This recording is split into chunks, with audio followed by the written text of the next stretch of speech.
Hello student, आप देख रहे हैं new spectra classes chemistry bye Aslam sir.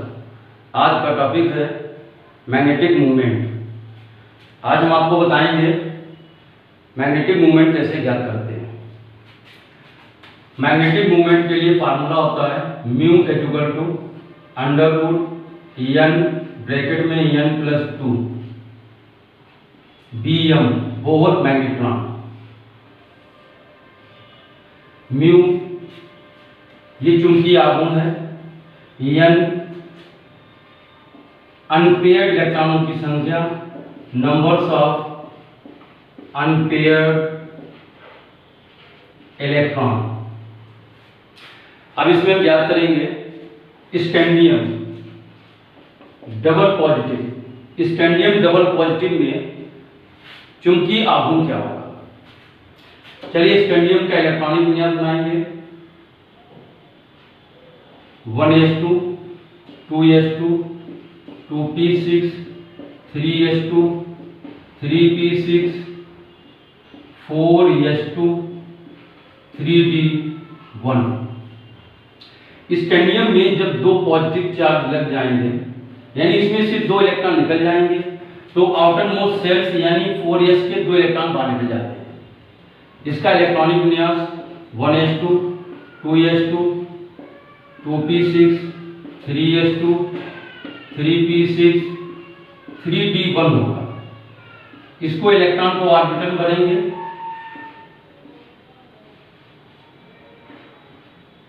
यानी डी में 1 इलेक्ट्रॉन है, n इक्वल टू 1 यानी अनपेयर्ड कणों की संख्या 1 है। चुंबकीय आघूर्ण का फार्मूला लगाएंगे mu equal to under root n bracket में n प्लस 2 वैल्यू रखेंगे 1 ब्रैकेट में 1 प्लस 2 यानी ये वैल्यू आएगी अंडर रूट 3। अंडर रूट 3 के मान होगा 1.73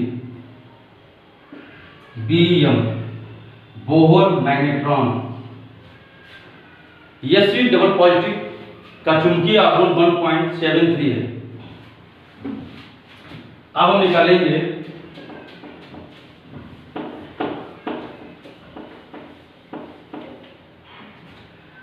देखिए Ti टाइटेनियम डबल पॉजिटिव का इलेक्ट्रॉनिक विन्यास। टाइटेनियम इलेक्ट्रॉनिक विन्यास बनाएंगे 1s2 2s2 2p6 3s2 3p6 3d2 यानी Ti का एटॉमिक नंबर 22। इसमें दो इलेक्ट्रॉन निकल जाएंगे, D में दो इलेक्ट्रॉन बचेंगे। इन इलेक्ट्रॉनों को ऑर्बिटल भर दीजिए। n इक्वल टू 2 यानी अनपेयर्ड कणों की संख्या 2 होगी। फार्मूला लगाएंगे mu equal to under root n bracket में n प्लस 2 वैल्यू रख देंगे 2 प्लस 2 यानी ये वैल्यू आएगी अंडर रूट 8। अंडर रूट 8 का मान कितना होगा 2.8 यानी 2 डिजिट तक अगर इसकी वैल्यू रखते हैं तो 2.82 bm ये म्यू का मान। इसी प्रकार अगर हम यहां पर वेरिडियम डबल पॉजिटिव निकालेंगे, परमाणु क्रमांक 23 होगा यानी दो इलेक्ट्रॉन निकलेंगे 4s निकलेंगे तो D में यहां पर हमारे 3 इलेक्ट्रॉन हो जाएंगे। इलेक्ट्रॉन भरेंगे D में 3 इलेक्ट्रॉन हो जाएंगे। अनपेयर्ड इलेक्ट्रॉनों की संख्या 3 हो जाएगी। यहां पर इसकी वैल्यू रख देंगे 3 अंडर रूट 15 आएगा। अंडर रूट 15 का रूट होगा 3.87 bm। इसी प्रकार Mn डबल पॉजिटिव का एटॉमिक नंबर 25 होगा। इलेक्ट्रॉनिक विन्यास में दो इलेक्ट्रॉन निकल जाएंगे। D में कितने 5 इलेक्ट्रॉन होंगे। D में 5 इलेक्ट्रॉन होंगे तो अनपेयर्ड भर देंगे। n की वैल्यू कितनी होगी 5 हो जाएगी। हम यहां पर n की वैल्यू रखेंगे 5।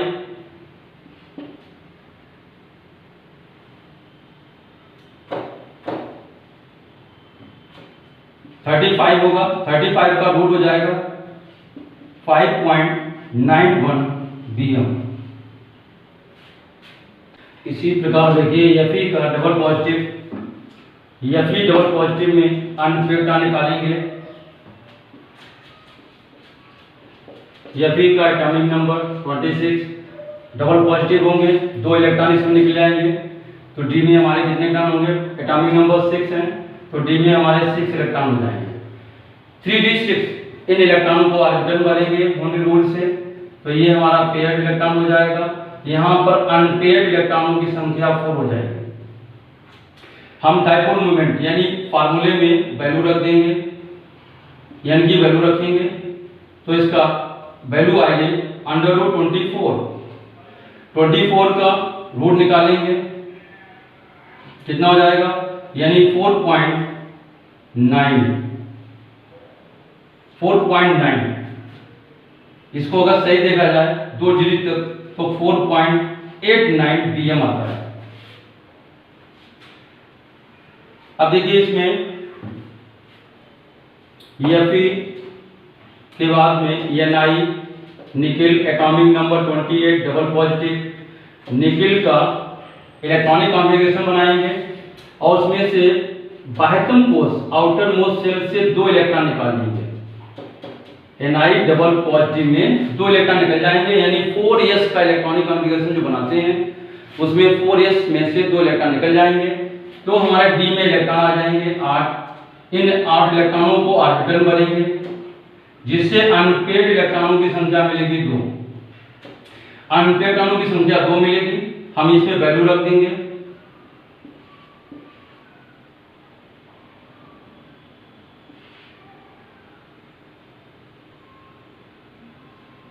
इसका आएगा यानी कितना है? √8 का 8 की वैल्यू आएगी 2.82 bm, यानी निकेल इंपॉर्टेंट है। मैक्सिमम ये क्वेश्चन जो है ऑप्शनल में पूछा जाता है। चलिए अब हम आपको बताते हैं मैग्नेटिक मोमेंट को कि किस तरीके से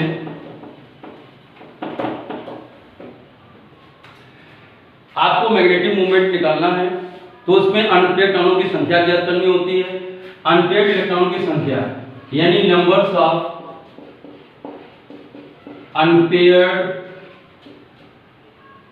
इलेक्ट्रॉन, इधर आपका mu is equal to formula आता है n ब्रैकेट में n+2 bm बोर मैग्नेट्रॉन।